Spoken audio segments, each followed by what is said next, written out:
60대. 누군가에겐 인생의 황혼입니다. 하지만 누군가에겐 봄의 시작이죠. 자녀가 떠나고 직장에서도 물러나는 시기. 처음엔 낯설고 불안할 수 있습니다. 하지만 잘 생각해 보세요. 이건 끝이 아니라 나를 위한 인생이 시작되는 시간입니다. 60대 이후는 남은 여생이 아니라 인생의 이막입니다.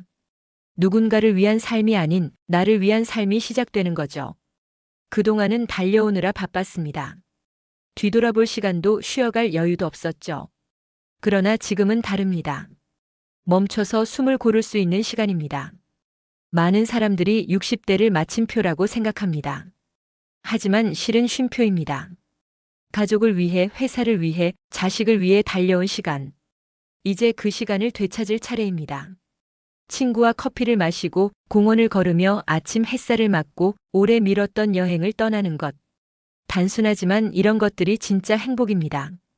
누군가는 이 나이에 악기를 배우고, 누군가는 꽃꽂이를 시작하고, 누군가는 혼자 여행을 떠나 세상을 다시 만납니다. 늦지 않았습니다. 오히려 지금이 가장 좋은 시기입니다. 이제야 비로소 내 인생이 시작되는 겁니다. 건강. 많은 분들이 60대에 실감하는 단어입니다. 퇴직 후 가장 많이 하는 후회, 바로 건강입니다. 그때 운동할 걸, 검진 좀 받을 걸, 이런 말 정말 자주 듣습니다. 건강은 잃고 나면 되돌릴 수 없습니다. 노후의 자유, 여행, 취미생활까지 모두 건강이 바탕입니다. 지금이라도 늦지 않았습니다. 작은 습관이 인생을 바꿉니다. 매일 30분 걷기, 아침 스트레칭, 근력 운동 조금씩, 정기 검진 챙기기. 특히 치아 관리 중요합니다.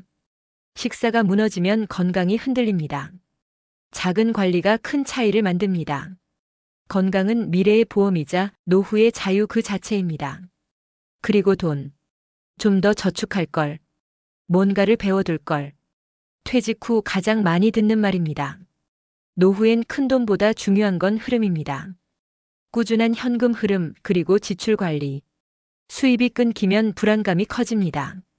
하지만 작은 수입이 있어도 안정감이 생깁니다. 소비를 줄이고 자산을 단순화하고 필요한 것만 남기는 것.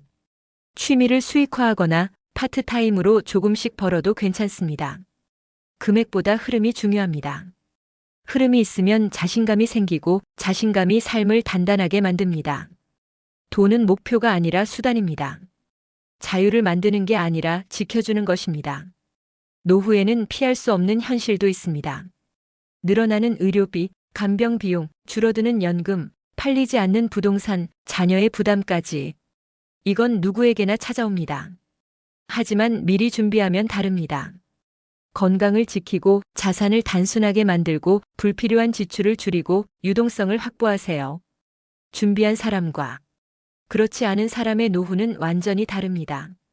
그리고 혼자서도 잘 지낼 수 있는 힘. 이게 정말 중요합니다. 자녀는 늘 곁에 있지 않습니다. 친구들도 바쁩니다. 결국 내 삶은 내가 살아야 합니다. 돈, 건강, 인간관계, 주거.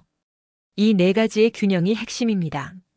이웃과 인사하고 작은 모임에 참여하고 취미를 함께할 사람을 만들고 나만의 루틴을 지키는 것. 이건 외로움을 달래는 게 아니라 삶의 활력 그 자체입니다. 노후에는 작은 루틴이 큰 힘을 냅니다. 매일 같은 시간에 일어나고 차를 마시고 산책을 하고 책을 읽는 것. 반복되는 루틴이 주는 안정감. 그 안정감이 바로 행복의 기반입니다. 마음가짐도 중요합니다. 60대 이후엔 무언가를 쟁취하는 삶이 아니라 마음을 다스리는 삶이 중요해집니다. 비교하지 않기, 조급해하지 않기, 무리하지 않기. 비교하는 순간 행복은 흔들립니다. 하지만 나만의 속도를 인정하면 삶이 편안해집니다. 또한 용서와 정리도 필요합니다. 오랜 감정, 가족과의 오해, 친구와의 기억.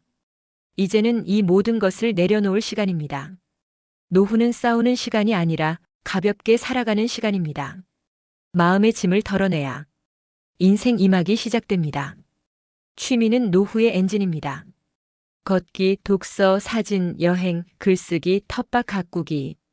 무엇이든 좋습니다. 핵심은 꾸준함입니다. 취미는 하루를 살아가게 만드는 동력입니다. 사람을 만나게 하고 마음을 건강하게 만들어줍니다. 인간관계도 정리가 필요합니다. 60대 이후의 관계는 양이 아니라 질입니다. 억지로 연락할 필요 없습니다. 진짜 중요한 사람 몇 명이면 충분합니다. 이제는 누구와 시간을 보낼지, 무엇에 집중할지 스스로 정할 수 있는 시기입니다. 자산도 단순화하세요. 복잡한 구조는 스트레스입니다. 한눈에 파악할 수 있게 정리하세요. 유동성을 확보하는 게 진짜 여유입니다. 그리고 마음의 목표를 가지세요. 목표가 없는 노후는 쉽게 무너집니다. 하지만 작은 목표라도 있으면 에너지가 생깁니다. 매일 산책하기, 한 달에 책 한 권 읽기, 손주에게 편지 쓰기, 혼자 여행 가보기. 작은 목표가 큰 동력이 됩니다. 60대 이후는 쌓는 시간이 아니라 덜어내는 시간입니다. 짐을 덜고 관계를 정리하고 돈을 단순화하고 건강을 지키고 마음을 단단히 하는 것. 이게 잘 사는 노후의 핵심입니다. 다시 정리해 봅시다. 첫째, 지금이라도 하고 싶던 걸 시작하세요. 둘째, 친구 관계를 다시 정립하세요. 셋째, 건강 루틴을 만드세요. 넷째, 취미와 여가를 확립하세요. 다섯째, 자산을 단순화하세요. 여섯째, 혼자서도 잘 지낼 구조를 만드세요. 일곱째, 마음의 짐을 덜어내세요. 60대는 끝이 아닙니다. 인생의 이막이 시작되는 순간입니다. 오늘은 앞으로의 인생 중 가장 젊은 날입니다. 과거를 붙잡지 말고 미래를 두려워하지 마세요. 지금 이 순간이 시작점입니다. 지금부터가 진짜입니다. 여러분의 인생 이막, 지금 이 순간부터 충분히 빛날 수 있습니다. 저는 그 여정을 진심으로 응원합니다. 구독과 좋아요, 알림 설정 부탁드립니다. 앞으로도 여러분의 인생 이막을 위한 이야기 꾸준히 전해드릴게요. 감사합니다.